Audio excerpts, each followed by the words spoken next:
Hi, my name is Philip Martin. I'm a violinist and composer, and this video is an introduction to what is probably the biggest and craziest project that I have ever done.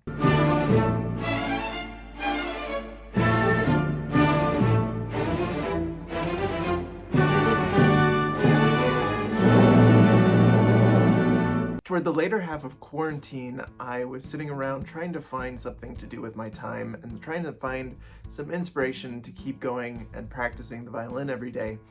And what I ended up landing on is a mountain of cadenzas for Beethoven's Violin Concerto. And over the past 6 months, every time that I've had a little bit of time off or have been looking for something to practice, I have been working on these cadenzas and recording them. Eventually, I was able to record 20 different cadenzas to Beethoven's Violin Concerto. If you don't know what a cadenza is, it's this moment in a concerto where the soloist, in this case a violinist, plays by themselves. It kind of acts as a balance to the introduction, the orchestral introduction, the ritornello at the very beginning of the concerto, where the soloist isn't playing and it introduces all the themes. Instead of introducing the themes, the cadenza has a place at the end of the concerto where we can play around with them and use them in virtuosic ways. With Beethoven's Violin Concerto in particular, the most common cadenza we hear is by violinist Fritz Kreisler. But by working on this project, I discovered that there are more than 60 published cadenzas for this concerto, and probably many more that have been written or improvised over its 200 plus year existence. Now let me just caveat this introduction by saying that the recordings that I made are by no means meant to be perfect. They were recorded in my little practice room upstairs with a cell phone and a cheap mic. I spent probably less than a week working on each one of these cadenzas before just kind of going for it and trying to get a good take. And one of the really interesting things about this project is that I got to discover a huge range of techniques and playing styles that were used to fiddle around with Beethoven's themes of this concerto. And honestly, not all of them fit me perfectly. This is one of the great things about a cadenza, is that you can kind of personalize it to your own specialties, your own strengths. But by working on other people's cadenzas, didn't always have that luxury. A lot of times I was faced with techniques that I typically would do my best to avoid. So in a lot of ways it was a great challenge for me, but it also means that not all of these are perfect and not all of them would be something that I would choose to perform if I were playing this concerto with an orchestra.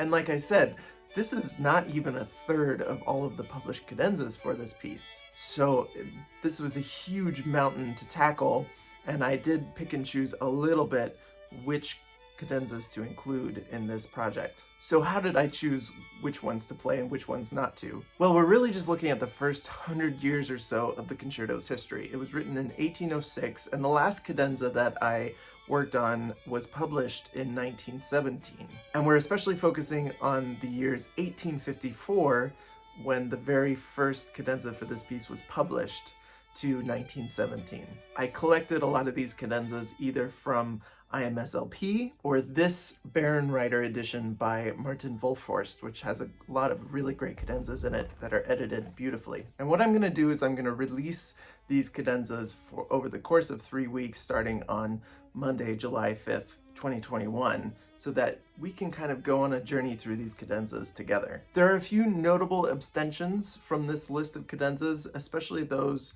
by Busoni, and a couple early arrangements of the cadenza that Beethoven wrote for the piano concerto version of this piece, Opus 61A. The reason for leaving these out is because they require an orchestral accompaniment, which is very unusual for this era, but was inspired by Beethoven's use of the timpani in that same cadenza for the piano concerto version.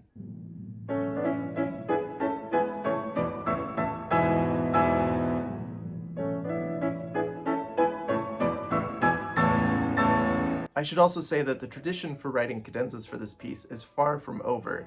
It carried on through the 20th and into the 21st century. Many of the great violinists and composers of the 20th and 21st century wrote cadenzas for this piece. From early examples like Spivakovsky, Busch, and Milstein to more modern versions by Schnittke, Vengerov, and even the pianist Robert Levin. And also arrangements of previously written cadenzas like Heifetz's adaptation of the Hour cadenza,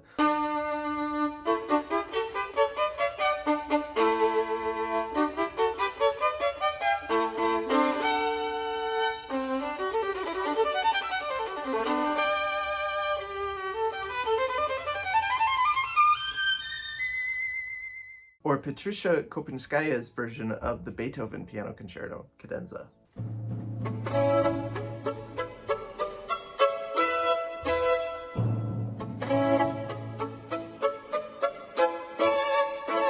So why did I do this, other than boredom? All of these cadenzas were written by world-renowned violinists of their time, and they all studied with each other, knew each other, worked with each other, and were influenced by each other. For example, Louis Spohr taught Ferdinand David, who taught Joseph Joachim, who taught Leopold Auer, who also studied with Dante as well as Stradiak, who in turn studied with Leonard. The connections between the composers of these 20 cadenzas are nearly endless.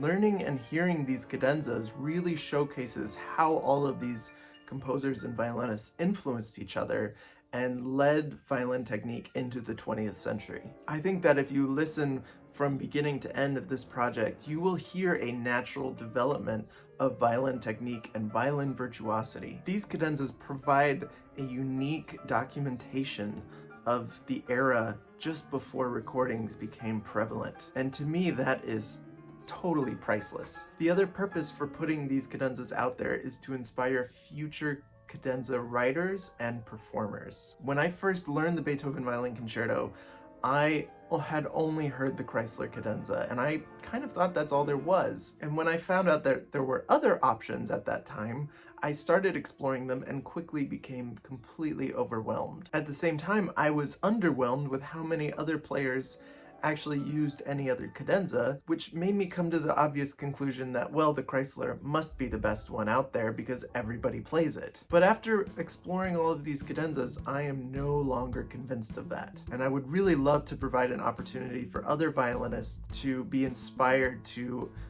take these cadenzas as their own and even manipulate them, interchange them, take pieces from each of them and build your own work so that you can make this moment your own if you ever have the privilege of playing this piece. So often, especially with Beethoven, we spend all of our energy trying to be faithful to what's on the page, but the cadenza provides us an opportunity to make a more personal statement and to show off the things that we love about the violin and our own voice through the violin. I really hope you'll follow along with me as I release all of these cadenzas, and I hope you take an interest in hearing this natural development of violin technique in the late 19th century. All right, enough blabbing. Stay tuned for the Cadenza project.